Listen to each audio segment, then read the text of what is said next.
Hello दोस्तों, आपका अपना यूट्यूब चैनल कचना गुरुकुल में आप सभी का स्वागत है। आज हम इस वीडियो में कवर करेंगे 16 दिसंबर 2021 में पूछा गया क्वेश्चन जो एग्ज़ाम के लिए अति महत्वपूर्ण है।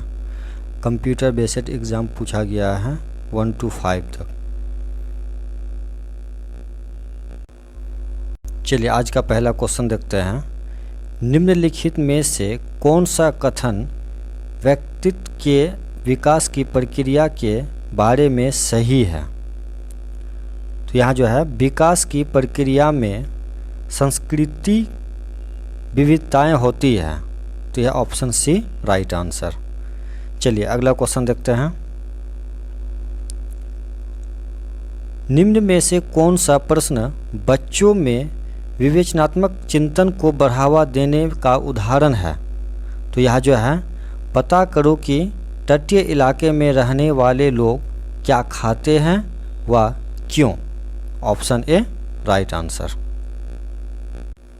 चलिए नेक्स्ट क्वेश्चन देखते हैं। विकास का चरणीय सिद्धांत निम्नलिखित नियमों में से किस पर स्पष्ट रूप से जोर देता है? तो यह जो है विकास की अनिरंतरता पे, तो ऑप्शन बी राइट आंसर। चलिए अगला क्वेश्चन देखते हैं।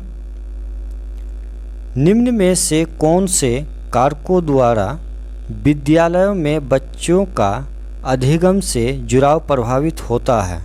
तो यह जो है पहला पारिवारिक सामाजिकरण, यह भी है समकक्षी संबंधों द्वारा, तीसरा है सांस्कृतिक मूल्यों द्वारा और एक है बच्चों का आत्मसम्मान।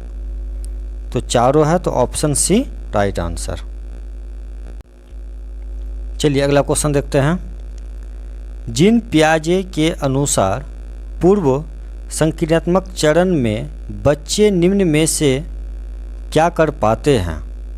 तो यह जो है प्रतीकात्मक खेल, ऑप्शन बी राइट आंसर। चलिए अगला क्वेश्चन देखते हैं। एक छोटी बालिका प्रतीकात्मक खेल कर पाती है पर अभी दूसरे व्यक्ति का दृष्टिकोण नहीं समझ पाती है और वह अपनी पकड़ से बाहर की घटनाओं की वजह से आसानी से परेशानी हो जाती है। जीन पियाजे द्वारा सुझाए चरणों में से कौन सा चरण इस बालिका के वर्तमान स्तर को अंकित करता है? तो यह जो है पूर्व संक्रियात्मक, ऑप्शन बी राइट आंसर। चलिए अगला क्वेश्चन देखते हैं। निम्न में से कौन सा अभिलक्षण कोहलबर्ग के नैतिक विकास मॉडल से सम्मिलित है? तो यह जो है नैतिक विकास के चरणों का स्वरूप सार्वभौमिक होता है, तो आंसर ए राइट आंसर। चलिए अगला क्वेश्चन देखते हैं। लेविगोत्स्की के अनुसार निम्न में से किसके लिए समीपस्थ विकास क्षेत्र का इस्तेमाल करना चाहिए? तो वह जो है अध्यापन और मूल्यांकन के लिए, तो ऑप्शन ए राइट आंसर। चलिए अगला क्वेश्चन देखते हैं। एक विशिष्ट संप्रातः को पढ़ाने हेतु एक अध्यापिका बच्चे को आधा हल किया हुआ उदाहरण देती है। लेविगोत्स्की के अनुसार अध्यापिका किस रणनीति का इस्तेमाल कर रही है? तो वह जो है पार रणनीति का इस्तेमाल कर रही है, तो ऑप्शन बी राइट आंसर। चलिए अगला क्वेश्चन देखते हैं। निम्नलिखित में से कौन सी अभिवृत्ति एक प्रगतिशील कक्ष माहौल के अनुसार है? तो यह जो है पहला देखते हैं निर्णय निर्धारण में बच्चों की सहभागिता, यह भी है भयमुक्त अधिगम वातावरण की संरचना, यह भी है विद्यार्थियों की व्यक्तिगत भिन्नताओं का अध्ययन कर रखना, यह भी है, तो उपरोक्त सभी है, तो ऑप्शन डी राइट आंसर। चलिए अगला क्वेश्चन देखते हैं। यह महत्वपूर्ण है कि कोई अध्यापक बच्चों को बुद्धि लब्धि के आधार पर स्थित समूह में पृथक ना करे, क्योंकि बुद्धि लब्धि संकल्पना अस्थायी नहीं है और यह बच्चों को चिन्हित करने के लिए जिम्मेदार हो सकते हैं, तो ऑप्शन डी राइट आंसर। चलिए अगला क्वेश्चन देखते हैं। हावर्ड गार्डनर के सिद्धांत के अनुसार एक कक्षा में तरह तरह की अध्यापन रणनीतियों का इस्तेमाल होना जरूरी है, क्योंकि यह बहु भौतिकता को निष्पादन करने में मददगार है। Option A right answer. चलिए अगला क्वेश्चन देखते हैं। 1.5 से 2.5 साल की उम्र के बच्चों द्वारा अक्सर उच्चारित द्विशब्दीय उच्चारणों को क्या कहा जाता है? तो यह जो है तार प्रेषित वाचन। Option B right answer. चलिए अगला क्वेश्चन देखते हैं। पुरुष सामान्यतः दिमाग से सोचते हैं और महिला अपने हृदय से सोचती है। यह कथन क्या दर्शाता है? तो यह जो है लैंगिक रूढ़िवाद। Option B right answer. चलिए अगला क्वेश्चन देखते हैं। एक प्रगतिशील कक्षा में निम्न में से कौन सी मूल्यांकन विधि का इस्तेमाल नहीं होता होगा? तो यह जो है केवल मानक निर्देशित मूल्यांकन पर आश्रय। Option C right answer. चलिए अगला क्वेश्चन देखते हैं। वंचित और हाशिए पर स्थित समूह की भाषा और संस्कृति को स्कूली पाठ्यक्रम में समावेशित करने से एक अध्यापक क्या सुनिश्चित कर सकते हैं? तो यह जो है शिक्षा में साम्यता। Option B right answer. चलिए अगला क्वेश्चन देखते हैं। पर्याप्त समर्थन प्रदान करने के बावजूद एक कक्षा में एक विद्यार्थी गणितीय क्रियाओं को समझने में निरंतर चुनौतियों का सामना करता है। इसकी वजह क्या हो सकती है? तो यह जो है गणितीय वैकल्य। तो ऑप्शन बी राइट आंसर। चलिए अगला क्वेश्चन देखते हैं। एक समावेशी संस्था में एक श्रव्य बाधित विद्यार्थी की शिक्षा हेतु निम्न में से कौन सी रणनीति प्रभावी नहीं होगी? तो यह जो है संप्रेषण हेतु मुख्यतः मौखिक माध्यम पर ही आश्रित रहना, या नहीं होगा। तो ऑप्शन डी राइट आंसर। चलिए अगला क्वेश्चन देखते हैं।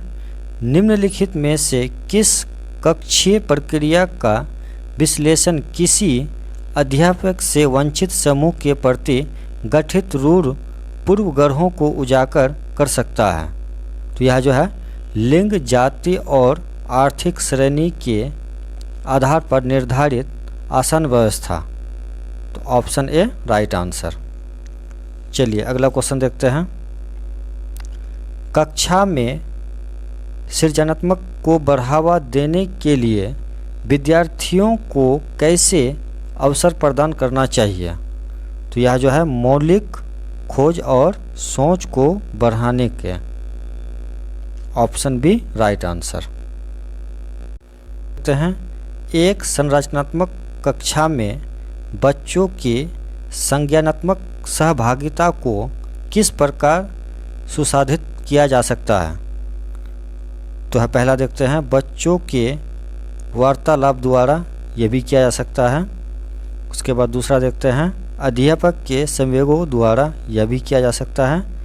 और तीसरा देखते हैं बच्चों के सकारात्मक परंपरा संबंधों द्वारा, यह भी किया जा सकता है। तो तीनों किया जा सकता है। तो ऑप्शन सी राइट आंसर, चौथा नहीं। चलिए अगला क्वेश्चन देखते हैं। बच्चों की असफलता अक्सर विद्यालय की असफलता होती है। निम्न में से कौन सा कथन इस वाक्य का समर्थन करता है? तो यह जो है बच्चे इसलिए असफल होते हैं क्योंकि विद्यालय बच्चों के सीखने की विधि गतियों का संज्ञान नहीं करते हैं। तो ऑप्शन बी राइट आंसर। चलिए अगला क्वेश्चन देखते हैं। किसी संप्रदाय के प्रासंगिक और अर्थपूर्ण होने के लिए क्या आवश्यक है? तो यह जो है बच्चे के जीवन संबंधित सामाजिक परिप्रेक्ष्य से जोड़कर पढ़ाना। Option B right answer. चलिए अगला क्वेश्चन देखते हैं। एक कक्षा में बच्चों के असफलता के भय को दूर करना क्योंकि क्यों जरूरी है? तो यह असफलता और त्रुटियों बच्चे के अधिगम का स्वाभाविक हिस्सा है। तो ऑप्शन सी राइट आंसर। चलिए अगला क्वेश्चन देखते हैं। अक्सर यह तर्क दिया जाता है कि पुरस्कार देना अधिगमकर्ताओं को अभिप्रेरित करने को उत्तम तरीका नहीं है, क्योंकि इसमें आंतरिक अभिप्रेरणा छीन होता है। तो ऑप्शन ए राइट आंसर। चलिए अगला क्वेश्चन देखते हैं।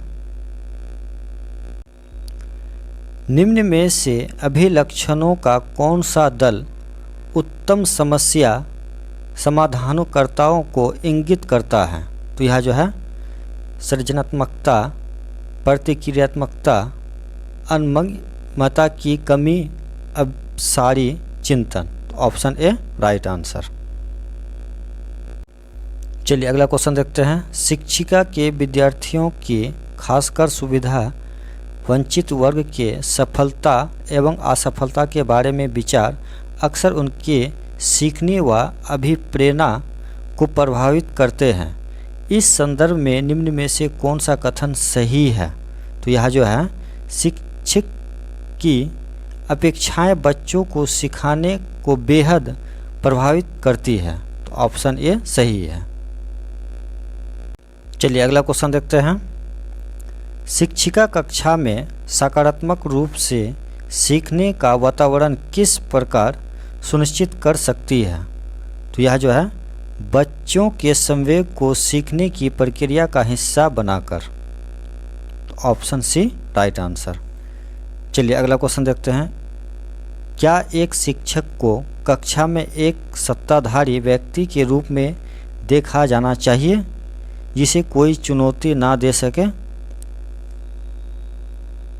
नहीं, विद्यार्थी ऐसे शिक्षकों से प्रश्न पूछने में हिचकिचाते हैं जिसे उनकी संप्रति की स्पष्टता में कमी आ जाती है। तो ऑप्शन सी राइट आंसर। चलिए अगला क्वेश्चन देखते हैं। कक्षा में परिचर्चा के दौरान क्या एक शिक्षिका को विद्यार्थी के गलत उत्तर सही करना चाहिए? नहीं, बच्चों को अभिव्यक्ति करने के लिए प्रोत्साहित करना चाहिए बिना गलत होने के भय के। Option B right answer. चलिए दोस्तों अब मैथमेटिक्स को देखते हैं।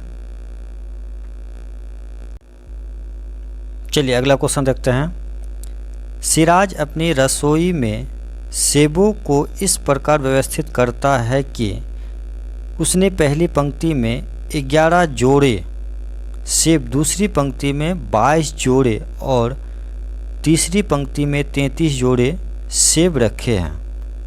तो सिराज के पास रसोई में कुल कितने सेब हैं? बिल्कुल सिंपल है। पहले कितना 11, उसके बाद 22 और उसके बाद 33 को जोड़ देंगे 66। तो 66 गुनी 2 जोड़े जोड़े बोले हैं तो कितना हो जाएगा 132। तो सिराज के पास अब कितना है 132 सेब है। तो ऑप्शन बी राइट आंसर। चलिए अगला क्वेश्चन देखते हैं। निम्नलिखित कथनों पर विचार करें। तो पहला कथन क्या है? सभी अभाज्य संख्याएं विषम संख्या होती है। बिल्कुल गलत। दूसरा देखते हैं।